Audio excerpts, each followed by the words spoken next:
Sir 21ಕ್ಕೂ ಅಧಿಕ ಬಾರಿ ಚಾಮರಾಜನಗರಕ್ಕೆ ಭೇಟಿ ಕೊಡ್ತಾ ಇದ್ದೀರಾ. ಚಾಮರಾಜನಗರದ ವಿಶೇಷವಾದಂತಹ ಪ್ರೀತಿ ಕಾಳಜಿ ನಮಗಿದೆ.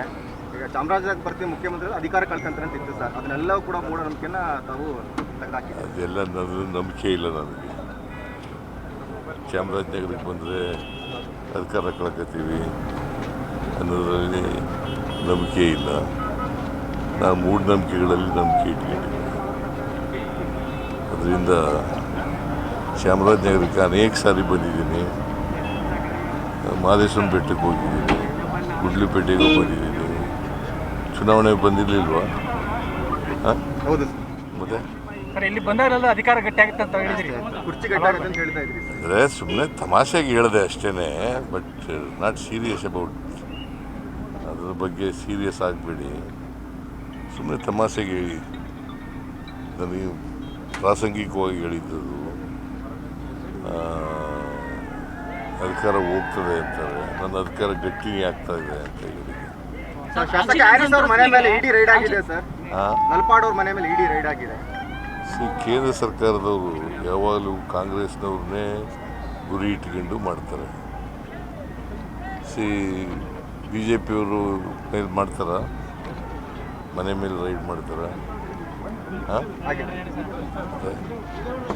ಸರ್ ತಮ್ಮ ಗ್ಯಾರಂಟಿ ಯೋಜನೆಗಳನ್ನು ಎಲ್ಲ ಪಕ್ಷಗಳು ಮತ್ತು ಎಲ್ಲ ರಾಜ್ಯಗಳಲ್ಲೂ ಕಾಪಿ ಮಾಡ್ತಾ ಇದ್ದಾರೆ. ತಮ್ಮ ಈಗ ಯಾರು ವಿರೋಧ ಮಾಡಿದ್ರು ಅವ್ರಿಗೆ ಈಗ ಗೊತ್ತಾಯ್ತಲ್ಲ, ಗ್ಯಾರಂಟಿ ಯೋಜನೆಗಳು ಬಡವ್ರಿಗೋಸ್ಕರ ಇರ್ತಕ್ಕಂಥ ಕಾರ್ಯಕ್ರಮಗಳು ಅಂತ ಗೊತ್ತಾಯ್ತಲ್ಲ. ಸರ್ ಸಿಎಂ ತಮ್ಮ ಕ್ಷೇತ್ರದ ಸತ್ತವ್ರಿಗೆ ಮಾತ್ರ ಪರಿಹಾರ ಕೊಡ್ತಿದ್ದಾರೆ, ಬೇರೆ ಕ್ಷೇತ್ರಗಳಲ್ಲಿ ಸತ್ತವ್ರಿಗೆ ಪರಿಹಾರ ಕೊಡ್ತಿಲ್ಲ ಅಂತ JDS ಶಾಸಕ ಪತ್ರ ಬರ್ತಿದ್ರು ಸರ್ ನಿಮಗೆ. ಯಾರು? ಶರಣ್ಗೌಡ ಕಂದಕೂರ್.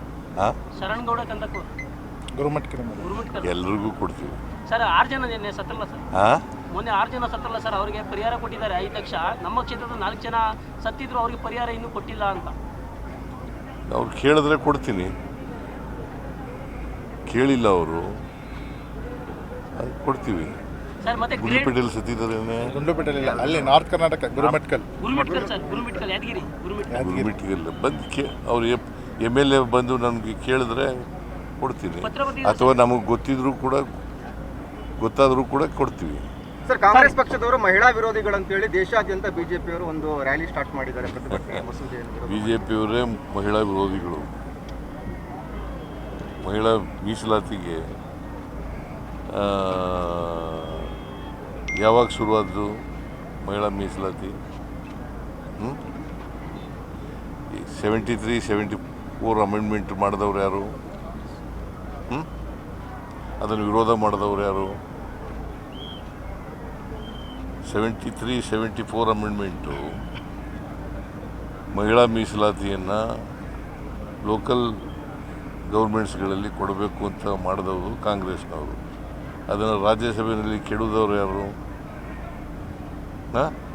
ಯಾರು ರೀ ಗೊತ್ತಾ ನಿಮಗೆ?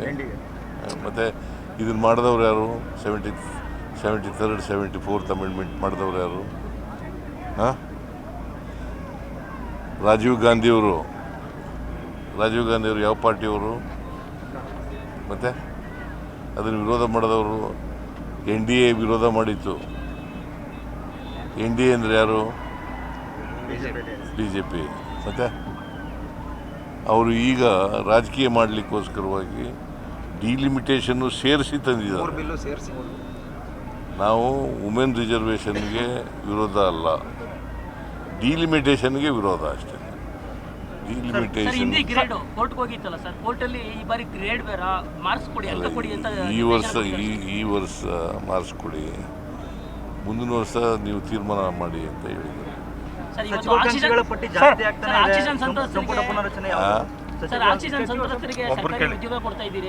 ಕೊಟ್ಟ ಭರವಸೆ ಈಡೇರಿಸ್ತಾ ಇದ್ದೀರಿ, ಮತ್ತೆ ಯಾರು ತಪ್ಪಿತಸ್ಥರು ಅನ್ನೋದೇ ಗೊತ್ತಾಗಲ್ಲ. ತಪ್ಪಿತಸ್ಥರ ವಿರುದ್ಧ ಯಾವುದೇ ಒಂದು ಕ್ರಮವೂ ಆಗಿಲ್ಲ ಸರ್. ಮೈಸೂರು DC ವಿರುದ್ಧ ತಮ್ಮ ಭರವಸೆ ಈಡೇರಿಸ್ತಾ ಇರ್ತವೆ, ಏನು ಭರವಸೆ ಕೊಟ್ಟಿದ್ದೀರಿ ಅವಾಗೆಲ್ಲ ಇವತ್ತು ಕೊಡ್ತಾ ಇದ್ದೀರಿ, ಬಟ್ ತಪ್ಪಿತಸ್ಥ ಯಾರು ಅನ್ನೋದೇ ಗೊತ್ತಾಗಲ್ಲ ಇದುವರೆಗೆ. ತಪ್ಪಿತಸ್ಥರು ಅಂದರೆ ಆಕ್ಸಿಡೆಂಟ್ ದುರಂತದಲ್ಲಿ ಆಕ್ಷನ್ ತಗೊಳಕ್ಕೆ ಅಧಿಕಾರಿಗಳು ಅಲ್ಲಿ ಹೇಳ್ತೀನಿ, ಅಧಿಕಾರಿಗಳ ಜೊತೆ ಅಲ್ಪಸಂಖ್ಯಾತರಿಗೆ ಹೈಕಮಾಂಡಿಗೆ ಪತ್ರ ಬರೆದಿದ್ದಾರೆ ಸರ್. ಹಾಗಾಗಿ ಅದ್ರ ಬಗ್ಗೆ ರಿಯಾಕ್ಷನ್ ಸರ್? ಏನಂತ? ಅದೇ ಅಲ್ಪಸಂಖ್ಯಾತ ಕಡೆಗಣಿಸ್ತಾ ಇದ್ದಾರೆ ಅಂತ, ಟಿಕೆಟ್ ದಾವಣಗೆರೆ ದಕ್ಷಿಣ ವಿಧಾನಸಭೆ ನಿಮ್ಮ ತಪ್ಪನ್ನು ತಿದ್ದುಕೊಳ್ಳಿ ಅಂದ್ಬಿಟ್ಟು ಏನೋ ಮುಖಂಡಗಳಿಗೆ ಪತ್ರ ಬರೆದಿದ್ದಾರೆ ಅಂತ ಸರ್. ಹೈಕಮಾಂಡು ತೀರ್ಮಾನ ತಗೊಳ್ಳುವಾಗ ಅಲ್ಪಸಂಖ್ಯಾತರ ಲೀಡರ್ಗಳಿದ್ದರು, ಅವ್ರ ಎದುರುಗಡೆನೇ ತೀರ್ಮಾನ ಆಯಿತು, ಅವರು ಒಪ್ಕೊಂಡ್ರು.